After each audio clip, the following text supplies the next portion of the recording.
કેમ છો વિદ્યાર્થી મિત્રો? હું કાજલ સોલંકી ગણેશ ક્લાસીસમાં તમારું સ્વાગત કરું છું.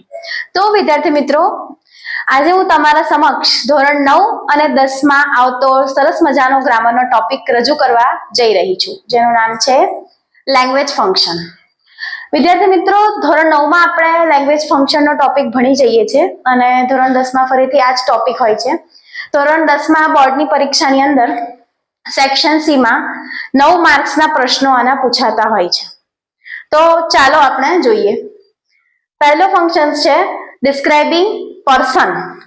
ડિસ્ક્રાઇબિંગ પર્સન એટલે વ્યક્તિનું વર્ણન અથવા કોઈ ચોક્કસ વ્યક્તિનો નિર્દેશ કરે છે. આ ફંક્શનની અંદર કોઈ વ્યક્તિને લઈને ચોક્કસ માહિતી આપવામાં આવે છે. આપણે એના કીવર્ડ્સ જોઈએ. અહીંયા KW, દરેકમાં મેં KW લખેલું છે. એનો અર્થ તમારે સમજી લેવાનો છે કે કીવર્ડ્સ છે. એ શબ્દો દ્વારા આપણને ખબર પડશે કે આ કયો ફંક્શન છે. તો અહીંયા ડિસ્ક્રાઇબિંગ પર્સનના કીવર્ડ્સ છે who, whose, whom. એક્ઝામ્પલ્સ જોઈએ. Keya is the girl who won the first prize. કેયા તે છોકરી છે જેને પહેલું ઇનામ જીતેલ છે. તો આમાં કેયા નામની છોકરીનું વર્ણન થયું છે કે કેયાએ ભાઈ પહેલું પ્રાઇઝ જીતેલું છે. તો આ થયું ડિસ્ક્રાઇબિંગ પર્સન. જેમ કે અહીંયા ડિસ્ક્રાઇબિંગ પર્સન એટલે કેયા નામની છોકરીનું વર્ણન થયું. અને who કીવર્ડ્સ અહીંયા આપેલો છે. તો આપણે જો કીવર્ડ્સ યાદ થઈ ગયેલા હશે તો બી આપણને જોઈને તૈયારીમાં ખબર પડી જાય કે ભાઈ આ વ્યક્તિનું વર્ણન પણ છે અને who પણ છે. તો ભાઈ આ એક ડિસ્ક્રાઇબિંગ પર્સન નું વાક્ય છે. બીજું એક્ઝામ્પલ જોઈએ. The girl whom you speak is my best friend. જે છોકરી સાથે તમે વાત કરી રહ્યા છો તે મારી ખાસ મિત્ર છે. તો અહીંયા એ છોકરીનું વર્ણન કર્યું, કહેવા માંગે છે કે જે છોકરી જોડે તમે વાત કરી હતી એ ભાઈ મારી ખાસ મિત્ર છે. તો અહીંયા છોકરીનું વર્ણન છે whom વર્ડ આવેલો છે. તો એ પણ એવું દર્શાવે છે કે એ છોકરીનું વર્ણન થયું અને whom કીવર્ડ્સ છે એટલે આપણને તૈયારીમાં ખબર પડે કે ભાઈ આ ડિસ્ક્રાઇબિંગ પર્સન નું વાક્ય છે. ત્યાર પછીનો આપણો બીજો ફંક્શન જોઈએ, ડિસ્ક્રાઇબિંગ થિંગ્સ. થિંગ્સ શબ્દ જોતા જ આપણને ખબર પડી જાય. નોર્મલી આપણે થિંગ્સ શબ્દ ઘણા નાના ધોરણમાં હોઈએ, 5મા 7માથી આપણે આ શબ્દ આવતો હોય છે કે થિંગ્સ એટલે વસ્તુ. આટલું તો આપણને ખબર જ હોય. ડિસ્ક્રાઇબિંગ એટલે અહીંયા છે કે વસ્તુનું વર્ણન. જેના કીવર્ડ્સ છે which અને that. એક્ઝામ્પલ જોઈએ તો the house which you bought is very nice. જે ઘર તમે ખરીદ્યું છે તે ખૂબ જ સારું છે. ઘર એ વસ્તુના રીતે અહીંયા લીધેલું છે અને એનું વર્ણન કરેલું છે કે ભાઈ તમે જે ઘર ખરીદ્યું છે એ ખૂબ જ સારું છે.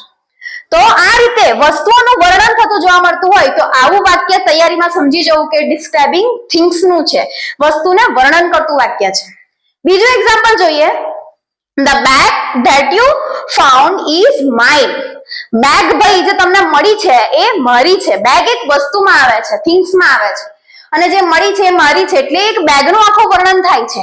આવા વાક્યો જો આવતા હોય તો તૈયારીમાં આપણને ખબર પડે કે which અને that એના કીવર્ડ્સ થી પણ ખબર પડી જાય અને વસ્તુનું વર્ણન થાય છે કે બેગ વિશેની માહિતી હતી એટલે પણ ખબર પડી જાય કે આ વાક્ય ડિસ્ક્રાઇબિંગ થિંગ્સ નું છે.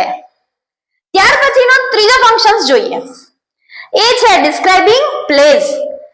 ડિસ્ક્રાઇબિંગ પ્લેસ એટલે પ્લેસ નો શબ્દ સાંભળતા આપણને ખબર પડે કે પ્લેસ નો ગુજરાતી અર્થ થાય છે જગ્યા અથવા સ્થળ. જગ્યા અથવા સ્થળનું વર્ણન. એવા વાક્યો જોવા મળતા હોય જ્યાં જગ્યા અથવા સ્થળનું વર્ણન કરાયેલું હોય તો એવા વાક્યોને આપણે શેમાં આવશે? ડિસ્ક્રાઇબિંગ પ્લેસમાં આવતા હોય છે. એના કીવર્ડ્સ જોઈ લઈએ.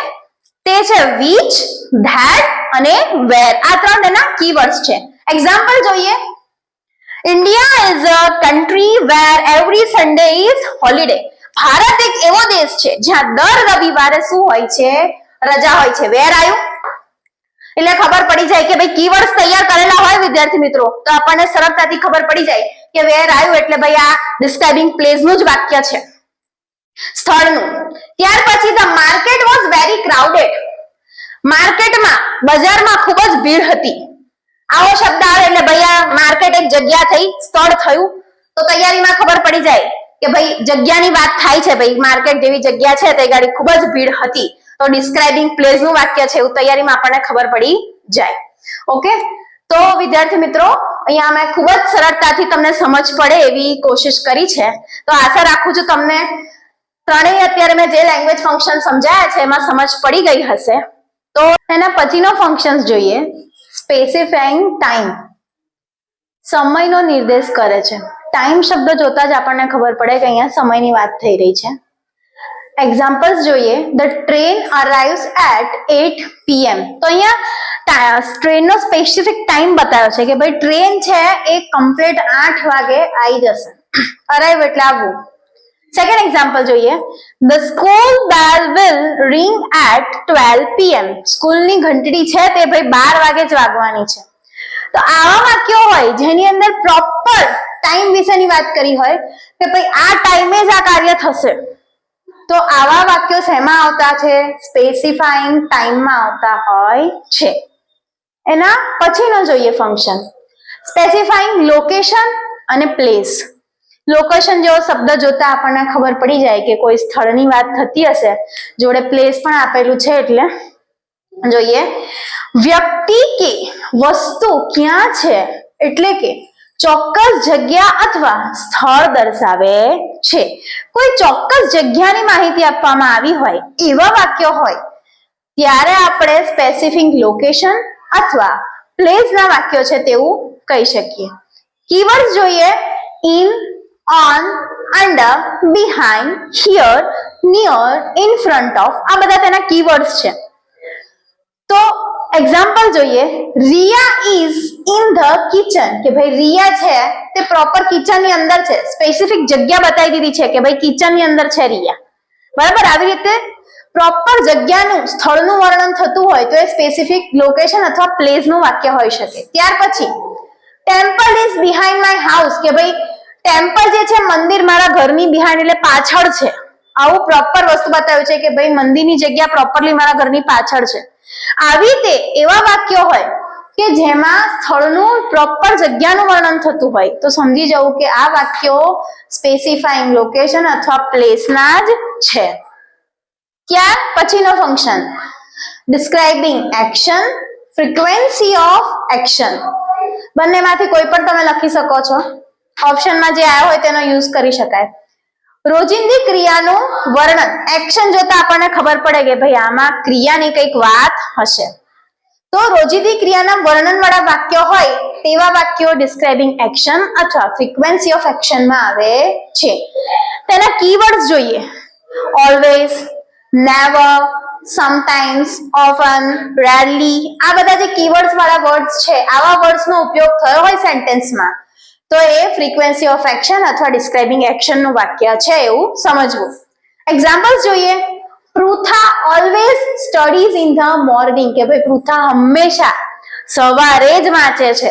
ઓલવેઝ વર્ડ આવ્યો, ખબર પડી જાય કે ભાઈ આ ડિસ્ક્રાઇબિંગ એક્શન નું જ વાક્ય છે. Priya never comes late, Priya ક્યારેય મોડી આવતી નથી.